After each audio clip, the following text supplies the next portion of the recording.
Hello learners, so this is Ashish Kumar and I hope you all are doing good. Students, आज हम देखने वाले हैं कि हम अपनी एक वेबसाइट को किस तरीके से एक बहुत अच्छे लेवल पे सेफ और सिक्योर बनाएं।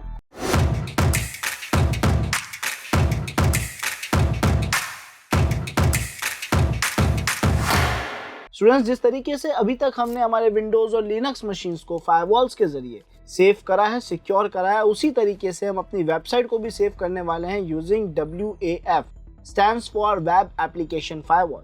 सर, वेब एप्लीकेशन फायरवॉल कुछ ऐसे फायरवॉल्स हैं जो आपकी वेबसाइट को, यानी आपके डेवलपर ने जो प्रोग्रामिंग करके, जो कोडिंग करके एक वेबसाइट बनाई है, उस वेबसाइट में उस डेवलपर ने चाहे कितनी गलतियां रख दी हो, चाहे कितनी कमजोर वेबसाइट बनाई हो, यानी वेबसाइट में सिक्योर कोडिंग जो है वो अगर नहीं भी करी हो, प्रॉपर वैलिडेशंस नहीं भी अप्लाई करे हो, तो भी सर आप एक WAF के जरिए, यानी वेब एप्लीकेशन फायरवॉल के जरिए अपनी उस वेबसाइट को काफ़ी हद तक और काफ़ी अच्छा सिक्योर कर सकते हैं। तो स्टूडेंट्स, ये एक बहुत काम की चीज़ है, बिकॉज हम हमेशा ये एक्सपेक्ट नहीं कर सकते कि एक डेवलपर ने जो वेबसाइट बनाई होगी उसे अच्छे लेवल पे सेफ और सिक्योर बनाया होगा। हो सकता है बीइंग अ ह्यूमन उनसे कहीं ना कहीं कोई मिस्टेक रह गई होगी, कोई गलती रह गई होगी, कोई लूपहोल रह गया होगा, जिसके जरिए वो वेबसाइट वर्नेबल होगी या एक हैकर के लिए उस वेबसाइट को कॉम्प्रोमाइज करना आसान हो जाएगा। बट सर, हम यहाँ पे यूज लेते हैं वेब एप्लीकेशन फायरवॉल्स का। इसका मतलब जब एक हैकर किसी भी तरीके के अटैक्स को ट्राई करता है, किसी भी तरीके की वर्नेबिलिटीज को ढूंढने की कोशिश करता है, तो वो जो पैकेज सेंड करता है, उन पैकेज को हमारा ये वेब एप्लीकेशन फायरवॉल अच्छे से फिल्टर करता है, चेक करता है, और कोई भी ऐसा पैकेट या कोई भी ऐसा इवेंट परफॉर्म नहीं होने देता जिसकी वजह से हमारे डिवाइस को या उसकी वेबसाइट को किसी भी तरीके से कोई भी नुकसान हो, कोई भी कमियां जो है उसे एक्सप्लॉइट करा जा सके। बट इससे पहले कि हम वेब एप्लीकेशन फायरवॉल को यूज लेना सीखें, हमें समझना होगा कि एक बेसिक वेबसाइट होस्टिंग हो क्या रही है। तो सर, यहाँ पे हमारे पास एक डेवलपर आते हैं सबसे पहले, जो क्या करते हैं, ग्रुप ऑफ वेब पेजेस बनाते, जिन्हें सर हम एक वेबसाइट कहते हैं। इस वेबसाइट को अगर ये डेवलपर अपने नॉर्मल सिस्टम में रखते हैं, तो सर ऐसा करने पे क्या होगा, ऐसे करने पे हम उस वेबसाइट को एक्सेस नहीं कर पाते। क्यों नहीं कर पाते? बिकॉज इस सिस्टम के पास एक प्राइवेट IP एड्रेस है, और IP का रूल कहता है कि प्राइवेट IP से केवल और केवल प्राइवेट IP ही बात कर सकते, वो भी उसकी रेंज में, यानी लोकल एरिया नेटवर्क में। यानी सर हम यहाँ से इस वेबसाइट को एक्सेस नहीं कर सकते। ये बात हमारे डेवलपर को भी पता है, तो डेवलपर अपनी इस पूरी वेबसाइट को एक ऐसे सिस्टम पे ले जाके अपलोड कर देते हैं जिसके पास एक पब्लिक स्टैटिक IP एड्रेस है ना। तो सर अब ये पब्लिक स्टैटिक IP एड्रेस होने की वजह से वाइड एरिया नेटवर्क में इस सिस्टम से कोई भी बात कर सकता है। अब सवाल ये है कि वेबसाइट शेयर कैसे करी जाएगी। लोग बात करने तो आएंगे, बट ऑब्वियसली बात है, एक पोर्ट ओपन होना चाहिए, कोई प्रोटोकॉल होना चाहिए जो वेबसाइट को शेयर कर रहा होगा। तो सर यहाँ पे लिनक्स के केस में हम यूज लेते हैं अपाचे नाम के टूल को। सर अपाचे का करंट वर्जन 2 चल रहा है। अपाचे 2 करता क्या है, जैसे ही आप इस सॉफ्टवेयर को स्टार्ट करते हैं, ये आपके सिस्टम में HTTP सर्विस को स्टार्ट कर देगा। और सर HTTP सर्विस तो पोर्ट नंबर 80 पे वर्क करती है, यानी सर इस टूल को स्टार्ट करते ही आपकी HTTP सर्विस चालू हो जाएगी, जिसकी वजह से आपके सिस्टम की पोर्ट 80 ओपन हो चुकी है, और उस पोर्ट पे एक पर्टिकुलर फोल्डर का सारा data as a website share होने लग जाएगा। सर कौन सी डायरेक्टरी है जिसका डेटा यहाँ पे शेयर होता है? तो डायरेक्टरी है var www HTML। Sir HTML के अंदर जितना भी कंटेंट पड़ा है, वो सारा का सारा कंटेंट इस पर्टिकुलर एड्रेस पे शेयर हो जाता है।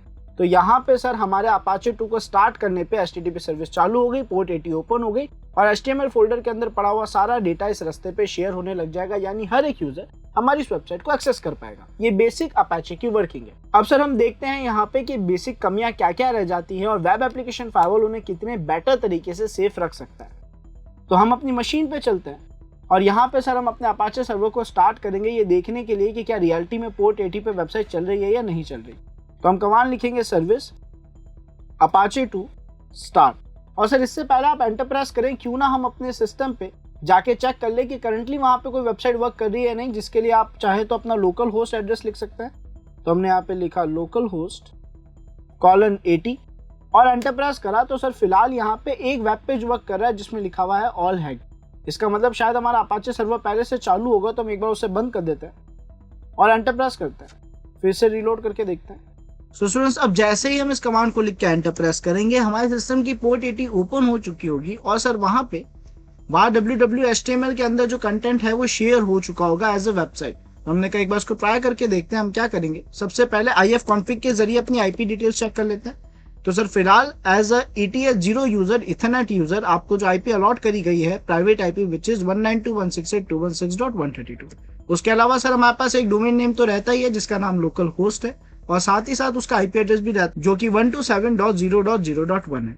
तो अब हम यहाँ पे जो कि 127.0.0.1 है, तो हम यहाँ पे क्या करेंगे सर, अपने ब्राउजर पे जाएंगे और देखेंगे क्या इसकी पोर्ट 80 पे कोई भी वेबसाइट वर्क कर रही है या नहीं। तो हमने यहाँ पे हमारा एड्रेस लिखा, अपना प्राइवेट आईपी एड्रेस :80 लिख दिया ताकि देखना चाहें कि हम स्पोर्ट 80 पे क्या चल रहा है। और जैसे हमने एंटर प्रेस करा सर, हमारे पास यहाँ पे एक वेब पेज चल रहा है, देखा जाए तो एक वेबसाइट मान सकते हैं फिलहाल, है ना। बिकॉज सर अगर आप इस लोकेशन पे जाके देखें, यानी अगर आप लिखे cd/vr/www/html और ls टाइप करें तो यहाँ देख सकते हैं क्या क्या फाइल्स पड़ी है। यहाँ पे हमारे पास index.html नाम की एक फाइल है। अगर आप लिखें gedit space index.html तो इस फाइल के अंदर का आप सारा कंटेंट देख सकते हैं, यानी यही वो पेज है जो सर आपको यहाँ पे ग्राफिकली होस्ट होता दिख रहा है, शेयर होता दिख रहा है। अब सर इस करंट सिचुएशन में यहाँ हो क्या रहा है एग्जैक्टली कि आपने एक सर्विस को स्टार्ट करा, पोर्ट 80 ओपन हो गई, आपकी वेबसाइट चल रही है। फिलहाल यहाँ एक ही पेज है, लेकिन जब एक डेवलपर अपनी पूरी वेबसाइट रखता है तो वो वेबसाइट सेम तरीके से एक्सेस करी जाती है। लेकिन अगर डेवलपर ने वेबसाइट में कुछ कमजोरियां, कुछ कमियां, कुछ वल्नरेबिलिटीज या लूप होल्स रख दिए हैं गलती से, बाय मिस्टेक अगर उस वेबसाइट में कमजोरियां हैं, तो क्या ऐसा कोई टूल है जो उसे अच्छे लेवल पे सेफ और सिक्योर कर पाए? अब कमजोरी कैसे हो सकती है, यानी क्या कमियां हो सकती है, क्या वल्नरेबिलिटीज यहाँ पे हमें देखने को मिल सकती है? तो एग्जाम्पल के तौर पे हमने क्या करा सर, हमने इंडेक्स ऑफ की कमी देखने की कोशिश करी, जिसमें एक वेबसाइट में क्या फोल्डर्स हैं और उनके अंदर क्या डेटा पड़ा है हम डायरेक्टली देख पाते हैं, जो कि एक इन्फॉर्मेशन लीकेज की तरफ लीड करता है। तो सर अगर आप यहाँ पे कमांड लिखें, यानी आप लिखे /test, एक फोल्डर का नाम लिखे और एंटर प्रेस करें, और आप देख पा रहे हैं कि उस फोल्डर के अंदर जो भी कंटेंट पड़ा है आप वो साफ साफ देख पा रहे हैं, उसे एक्सेस कर पा रहे हैं। आपको कुछ एक्स्ट्रा इन्फॉर्मेशन भी देखने को मिल रही है जो कि इन्फॉर्मेशन लीकेज की तरफ लीड कर रही है। ये जो इंडेक्स ऑफ की कमी है सर, ये एक ऐसी कमी है जिसको डेवलपर ने कॉन्फ़िगर करके सेफ और सिक्योर नहीं करा। अब ऐसी ही वेबसाइट में और भी मल्टीपल वल्नरेबिलिटीज और कमियां हो सकती है, बट क्या कोई ऐसा तरीका है जिसमें हम एक ही सॉफ्टवेयर के जरिए, हमारे एक वेब एप्लीकेशन फायरवॉल के जरिए ऐसी सारी कमियों को या काफी सारी कमियों को सेव करें, सिक्योर करें? तो सर हाँ, ऐसा हो सकता है। वेब एप्लीकेशन फायरवॉल इस चीज को परफॉर्म कर सकते हैं। उसके लिए हमें जाना होगा हमारे टर्मिनल पे, और यहाँ पे अब हम वेब एप्लीकेशन फायरवॉल के इंस्टॉलेशन प्रोसेस की तरफ जाएंगे। सबसे पहले सर हमें जो फायरवॉल है मॉड सिक्योरिटी का, उसको इंस्टॉल करना पड़ेगा, जिसके लिए हम कमांड लिखेंगे apt install lib apache 2-mod -security 2। तो यहाँ पे सर ये हमारे उस पैकेज का नाम है, ये हमारा मॉड सिक्योरिटी का पैकेज है जो कि एक वेब एप्लीकेशन फायरवॉल है, और ये हमारे अपाचे 2 के साथ काम करके उसे सिक्योर करेगा। तो सर हमने एंटर प्रेस करा, इस टूल का इंस्टॉलेशन फिलहाल यहाँ पे हो चुका है, कंप्लीट हो चुका है। अब इसे यूज लेने के लिए हमें बहुत माइनर से कॉन्फ़िगरेशंस करने की जरूरत है, जिसके लिए हम इस लोकेशन पे जाएंगे which is cd etc and mod security. Enter press करेंगे और सर अगर आप यहाँ पे ls लिखते हैं तो यहाँ पे आपको डिफरेंट फाइल्स देखने को मिलेगी। तो सर जब हम पहली बार इस फोल्डर में विजिट करेंगे तो हमें यहाँ पे फाइल दिखेगी modsecurity.config.recommendations नाम से एक फाइल। आपको उसको रीनेम करके कन्वर्ट करना है modsecurity.config नाम में। रीनेम करने के दो तरीके हैं सर, पहला तो ग्राफिकली करा जा सकता है, दूसरा mv कमांड के जरिए करा जा सकता है। यानी सर आप mv लिखिए, मॉड सिक्योरिटी का जो भी फाइल का नाम होगा, जैसे modsecurity.config.recommendation, और उसको आप किस नाम से सेव करना चाहते हैं वो यहाँ पे लिख दीजिए। जब आप ऐसा लिख के एंटर प्रेस करेंगे तो आपकी फाइल रीनेम हो चुकी होगी। बिकॉज मेरे सिस्टम में ऑलरेडी रीनेम है, तो हम क्या करेंगे, इस फाइल की एडिटिंग में जाएंगे और यहाँ पे एक बहुत माइनर सा हमें मॉडिफिकेशन करना है, चेंज करना है। तो हम यहाँ पे लिखते हैं gedit space modsecurity.config, और सर इसकी जो लाइन नंबर 7 है जिसको आप पहली बार ओपन करेंगे तो सैक रूल्स इंजन के आगे यहाँ पे डिटेक्शन ओनली लिखा हुआ दिखेगा।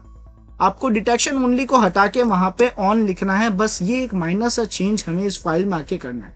डिटेक्शन ओनली का मतलब है कि सर जब आपको डिटेक्ट हो कि कोई वल्नरेबल एक्टिविटी हो रही है, कोई मिलिशियस एक्टिविटी हो रही है, तब आप अपने इंजन को स्टार्ट करें, तब आप बेसिक जो सिक्योरिटी रूल्स उन्हें अप्लाई करें। लेकिन हम ऐसा नहीं चाहते, हम चाहते हैं हमेशा सिक्योरिटी रूल्स एक्टिव रहें। तो हमने सिक्योरिटी रूल्स इंजन को जो है वो ऑन कर दिया, डिटेक्शन ओनली को हटाया और यहाँ पे ऑन ऐड कर दिया। अब हम इस फाइल को सेव करेंगे और क्लोज कर देंगे, और बस इतना सा मॉडिफिकेशन हमें परफॉर्म करना था। लेकिन ये देखने के लिए कि सर आपके रूल स्टार्ट हुए हैं या नहीं हुए, यानी आपकी वेबसाइट सेफ हुई है या नहीं हुई है, आप कमांड लिखेंगे सर्विस अपाचे 2 रीस्टार्ट, बिकॉज ताकि आपके मॉड सिक्योरिटी के साथ अच्छे से काम कर पाए। और अब अगर हम हमारी वेबसाइट पे जाते हैं और इस सेम लोकेशन को रीलोड करने की कोशिश करते हैं तो आप देख सकते हैं अभी इस लोकेशन में पड़े हुए फाइल्स और फोल्डर्स हमें नहीं दिखा रहा है। और ऐसे ही वेबसाइट में जो डिफरेंट तरीके के लूपहोल्स थे या वल्नरेबिलिटीज थी, अधिकतर वल्नरेबिलिटीज हमारा ये वेब एप्लीकेशन फायरवॉल ही हमारे लिए सेफ कर देता है। सो उम्मीद है स्टूडेंट्स आप सभी को आज का वीडियो पसंद आया होगा। मिलते हैं नेक्स्ट वीडियो में। टिल देन अगर आपने लाइक शेयर सब्सक्राइब नहीं करा है तो आप अभी कर सकते हैं। इसके अलावा अगर आप में से कोई भी ethical hacking, penetration testing and bug bounty hunting जैसे एडवांस कोर्सेज में एनरोल होना चाहता है तो नीचे डिस्क्रिप्शन में आप सभी को फॉर्म लिंक मिल जाएगा। Thanks for watching this video.